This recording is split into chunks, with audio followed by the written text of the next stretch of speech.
Well, I think we all have to deal with the system on one level, you know what I mean? We can't completely detach because it's just simply impossible. This is the paradigm, so you have to do what you can. I mean, for example, as a poetic statement and it's a very real feeling, I put all my films out for free download, for free view, and I only charge $5 for a DVD, which was 75% less than the commercial rate. I spent a ridiculous amount of money on this film, by the way, but I do that because I want people to feel the gesture of trust. Say, well, I can get this thing for free. I can burn it to my own DVD player right now. Maybe this director isn't just in it for money. You have to get the value system to permeate. So altruism, showing your friends, and that if you're altruistic to people, they will have a propensity to be altruistic to other people. If you show greed and apprehension and abuse towards people, they will simply show greed, apprehension, and abuse and exploitation to everyone else. It's a systemic attribute, and this system, of course, breeds the latter naturally. So what I would recommend is, as a general feel, when I engage things, is to always try to remember that you're shaping behavior all the time. So we all fall, I'm a victim of culture in the sense I can get angry, I get a lot of shit, as you might imagine, for the stuff I talk about, and occasionally I snap, and I'll just tell someone to go fuck themselves, I just can't, I can't handle it, it's just, but I'm not proud of it. I regret it immediately, because I know it doesn't help anything. Aggressive behavior doesn't help anything, and all it does is keep fueling it, and the anger. So you have to just cut it off at the pass. So I'm sorry for the long-winded response, but the best thing I can say is, you've got to kind of approach it from a value system standpoint. Don't give in to the greed attribute. Try to involve yourself in an occupation that actually has a relevance if you can. You know what I mean? Try to work for something that actually promotes technology or something that promotes new agricultural forms. Don't go work for an advertising agency like I've suffered through for many years. Try your best to do what you can to maintain a decent standard of living, and don't deprive yourself. I mean, people that say, "Oh, I saw your film, and now I live on a farm out in the middle of nowhere." And well, that's fine, but that's not a solution. That doesn't do anything. That's not mean that you can't just hide. You can't hide from the system. Okay, that's the thing. You can't hide. So. I hope that helps. I can go on a great tangent on things like that, but just try not to participate in the nonsense. If you meet somebody, for example, that's thinking about joining the military so they can get money for college, sit them aside and say, listen, I'll pay you something if you help me out or something. You know what I mean? Do something that can show them that the paths of the establishment, the normality the normality of the system, which is really distortion, isn't something to adhere to, and that we really have to start decoupling from all of the attributes that define the system in the best way we can, while of course not just being completely renegade and moving out in the middle of nowhere and removing all your money, and that's just not going to solve anything. So again, I'm sorry for the long-winded and kind of convoluted answer, but it's a difficult question, so I hope that helps them. Change values. Do what you can to change your friends' values, your family's values, everyone's values around you, into not wanting money. Someone says to you, "Oh, I need to make a lot of money." You say, "Why?" And you ask them why. Why do you want a lot of money? Like, well, that's what everyone else wants, a lot of money. Like, well, everyone else is fucking stupid. That's you. So, sorry. Anyway. About that, yeah, you don't need to apologize. I was actually aiming for the long response. I could go a lot longer with that, but thank you so much. And you have the final word. I'm not sure if you want to do that, Final Peter. question. I'm not sure if I'm up for that kind of pressure, but Peter, I'm long, and I want to thank you very much, Peter. I've been following you for a while, but I'm not sure if my question is a surprise, sneak up behind you and kick you in the nuts on your night. And I don't want it to be that. Oh, but please do. You're a big man, and I think of you as a brother. And sometimes one of my sayings is, in order to be our brother's keepers, we have to sneak up behind him and kick him in the ass. Well, if we all agreed, there would be no such thing as progress. So now, here we go. So that you can come back and sneak up on me one day and kick me in the balls, I'm the guy that's on your Facebook that owns the boat named Zeitgeist.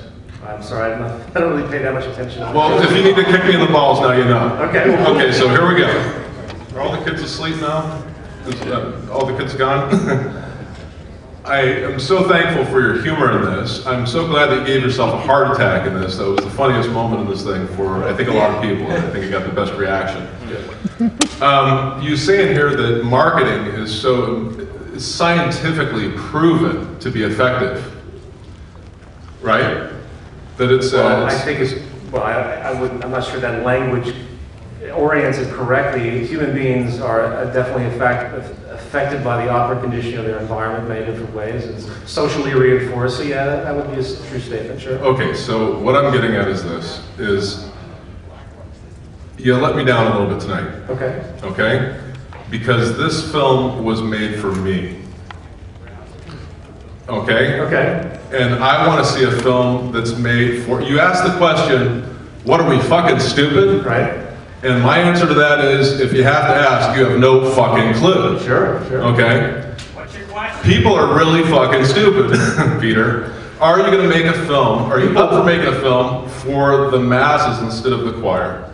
Well, I really question. think that the film series, it obviously caters to a particular type of individual that has probably a more open mind than the average individual who's been conditioned to be stupid, by the way. Let's always remember, right. It's just inherently stupid. It takes a long time for people to become as stupid as you see around you today. You know, I really, if you really sit back with that film, this film, I think I go out of my way, in fact, almost to an extremity, almost to a point of boredom, and I think at some points, of making everything as absolutely clear-cut as possible. Sure. Now, you know, the whole section on Project Earth, I just lay it out, and I really was on the fence about it because it's not as driven, it's not the controversial kind of feel of the Zeitgeist, and I just lay it out. It has to be done. So I really think that anyone that is at least semi-open mind will get it. They'll at least get it enough to understand the concept. They might not agree with it, but I think this bridges, in my opinion, it bridges normal people to a certain effect. Well, I'm just asking, where's the kid that watches Jersey Shore? Is going to check out. And so that's the kid that I want to market to. Are you up for making something that's going to appeal to the Jersey Shore instead of the... Well, is that possible? I can't, I'm not, you can't appeal to everyone. It's just, culturally speaking, there's far too much diversity out there. It's just the nature of things today. I did the best I thought I could. You know, speaking of materialism and insanity, at the very opening, you have they're hot, they're rich, they're spoiled. America's #1 show is back. If that doesn't define American media culture, this sickness of vanity, and someone who watches Jersey Shore might get that. They might say, well, the sun's kind of familiar. I don't know how else to answer your question. I do my best. Hey, thank you so much. Thank you. My question is, do you see your movement and the timing of your movement and the bringing of the knowledge connected to, as a lineage, connecting us to, you know what I'm saying, our ancient sort of origins? You mean like a 2012 type thing? Yeah, I'm saying like where a lot of people get this whole, oh, it's the end of the world type of thing, but actually the procession and the black tunes and all that could be knowledge to open us up to the more cosmological time of where we are in consciousness. You know what I'm saying? Well, personally speaking, I've engaged a lot of people that talk about issues like that.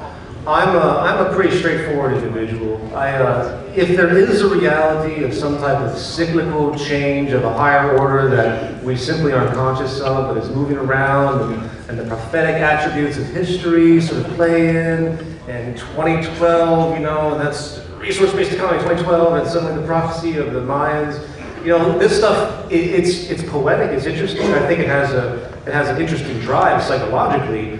But no, I don't equate anything to those ideas because I can't measure it. I'm interested in what I can measure and what I can repeat and what I can learn. So while I don't put down any pseudo-metaphysical ideas, if you want to give it that notion, because I don't know everything. So I'm the kind of guy that stands and will listen to the guy. I'm the kind of guy that will stand and listen to the guy in the street that says the end is near. I have no bigotry, or intellectual bigotry towards anyone, whether any disposition. I find that the more esoteric sometimes, such as the figures in my first film, it's not that I believe everything those figures in the first film say or advocate, it's just that there's a quality there that forces critical thought. And I think you have to engage those of the extreme counterculture. Point being is that there's always something to learn. But definitively speaking, I don't think there's any kind of, preordained anything, other than the fact that learning is a process of evolution. And yes, we can predict some form of change. You It's believe that inevitable. the ancient cultures, they knew precession, though, correct? You They knew believe possession because that- they could track it. It wasn't, they knew it. They could see it. They've been tracking it for generations. But I don't think the precession means anything. The stars in astrology, for example, they change all the time. I mean, after long periods of time, all that shit's gonna be different. There's no such thing as Aquarius. I mean, But just all in- that shit's gonna be changed in the number of thousands of years. In terms of- But if you really think about it, an eclipse, it's always in a state of unique position. It's just we have an emotional attachment to that effect. So I think we project into this stuff like crazy. But Thank you. sure, thank you. All right, that's it. Thank you so much for coming. I was supposed to make a final statement. I'm not going to become exhausted, but except thank you. So if you want to make a statement. Well, no, I just wanted to say that we have just learned so much this evening. To wrap it up in one sentence, walking out this door, your last words to the audience that's here that was so joyful to be part of this premiere. Well, I have to go back to my first film, which is, of course, probably go down in history as the most attacked film in the history of all filmmaking. And the very final, I get lots of aggressive, weird rhetoric in media right now. What's the last word in that film? Anyone remember? Love. Love. It's a choice between fear and love. You can either be abrasive on this system and be afraid of losing your value, whatever the hell you have, your property, your material wealth. You can